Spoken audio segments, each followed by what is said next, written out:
일단 PT 면접을 저는 과제 해결이 관건이다라고 저는 설명을 해요. 이게 제일 중요하죠. 그래서 보면 PT 면접 전체를 100으로 보면 그 중에 과제 해결이 80점을 차지하고요. 논리적인 설득력은 20% 정도라고 저는 제안을 합니다. 자, 왜 그러냐면 이 표를 가지고 설명을 드려볼게요. 여기 4분면에 그래프가 있어요. 그죠? 자, 이쪽 그 Y축에는 과제 해결 능력이에요. 결국은 면접위원들한테 주는 거는 이런 거죠. 분석력이나 결론을 내는 능력, 이런 것들을 보는 거죠. 이게 높다, 낮다가 있고요. 자, 이쪽 X축은 논리적인 설득력이에요. 그러니까 말을 잘하는 거가 여기에 포함이 될 수 있죠. PT 발표하고 뭐 그러는 것들이죠. 자, 그러면 이것도 이제 높다, 낮다가 있는데 이렇게 내분면이 나오면 일단 1영역, 그러니까 과제 해결 능력도 좋고 설득력도 좋으면 뭐 당연히 합격군에 들어가겠죠. 반대로 4영역, 그 반대겠죠. 두 개 다 낮으니까 불합격이 될 거고요. 자, 문제는 2영역과 3영역입니다. 그 일반적으로 면접위원들이 봤을 때 2영역, 그러니까 논리적인 설득력은 다소 낮지만 과제 해결 능력이 뛰어나면 선발을 고민을 합니다.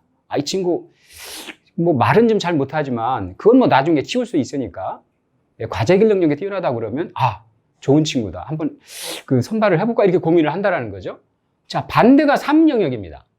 그러니까 과제 해결 능력이 낮은데 설득력은 굉장히 좋아요. 말 잘하는 친구라고 볼 수가 있겠죠. 자, 그 통상적인 면접위원이라고 그러면 이런 친구들은 사실은 배제를 고민을 합니다. 동그라미를 주기는 좀 아쉽다라는 거죠. 뭔가 부족하다고 느낀다는 거죠. 말만 잘해서 사실은 업무의 성과로 연결되는 경우는 그렇게 많지가 않으니까요. 자, 그러면 왜 이 설득력보다 과제 해결 능력이 더 중요하느냐? 저는 이 두 가지 가지고 설명드릴 수 있어요. 이건 제 실제로 대기업에서 30년 동안 일한 경험을 가지고 판단을 해보면 이걸로 설명드릴 수 있다는 얘기죠. 뭐냐면 첫 번째는 회사라는 곳은 조직이고요. 이익을 가지고 먹고 살아요. 그러니까 회사가 수익이 나야만 그거 가지고 임직원들 연봉도 주고 또 투자도 하고 뭐 사회공헌도 할 수가 있는 거죠. 그죠? 그래서 일이 먼저예요. 일이라는 건 성과죠. 그러니까 이건 뭐냐면 사실은 다른 얘기로 하면 과제를 해결하는 게 성과잖아요. 그죠? 과제를 해결해야 뭐 새로운 신제품도 나오고 신기술도 나오고 이러는 거잖아요. 그러니까 이게 일단 먼저라는 거죠. 과제 해결 능력이. 자, 그 다음에 필요한 게 두 번째예요. 설득력이라는 거죠. 이거는 제가 뒤에서 좀 더 세부로 설명을 드릴 건데요. 결코 이 PT 면접은 말 잘하기 경쟁이 아니라는 거예요. 결국은 과제를 잘 해결하고 그 해결한 내용을 어떻게 잘 전달하느냐의 문제인데 일단은 과제 해결이 더 중요하다는 겁니다. 뒤에서 제가 더 구체적으로 설명을 드릴게요. 자, 일단 이러한 기본 그 전제를 깔고 시작을 해봅시다. 자, 다음은 PT 면접의 특징을 좀 몇 가지 볼게요. 특히 그 인성 면접하고 비교했을 때 뭐가 다른지. 첫 번째는 과제 내용을 예상하기 어렵다입니다. 물론 그 어떤 범위에서 문제가 나올지는 예측을 할 수 있지만 실제 어떤 내용의 과제가 나올지는 어렵다라는 거죠. 왜 그러냐면 이거는 정말 기업마다 달라요. 왜 그러냐면 기업마다 일단 사업 영역이 다르니까, 그죠? 문제가 다를 수밖에 없고요. 또 매년 변화를 줘요. 인성 면접과 다르게. 그리고 형식도 점점 다양화되면서 이게 어려워지고 있습니다. 그러니까 난이도가 더 높아진다고 볼 수 있겠죠. 자, 이러한 특징이 첫 번째고요.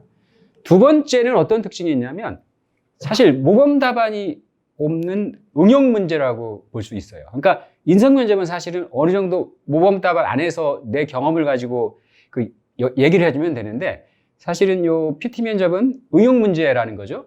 그래서 사실은 정답보다는 제가 오늘 많이 얘기를 할 거예요. 사고의 틀이라는 걸.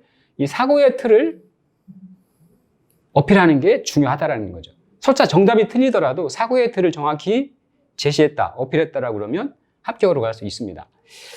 그리고 최근의 특징 중에 하나가 지원회사들의 실제 사례. 그러니까 일종의 케이스죠. 실제로 그 개발 현장이나 생산 현장에서 일어나는 케이스들을 가지고 실제 그걸 문제를 풀어달라고 출제를 한다는 거죠.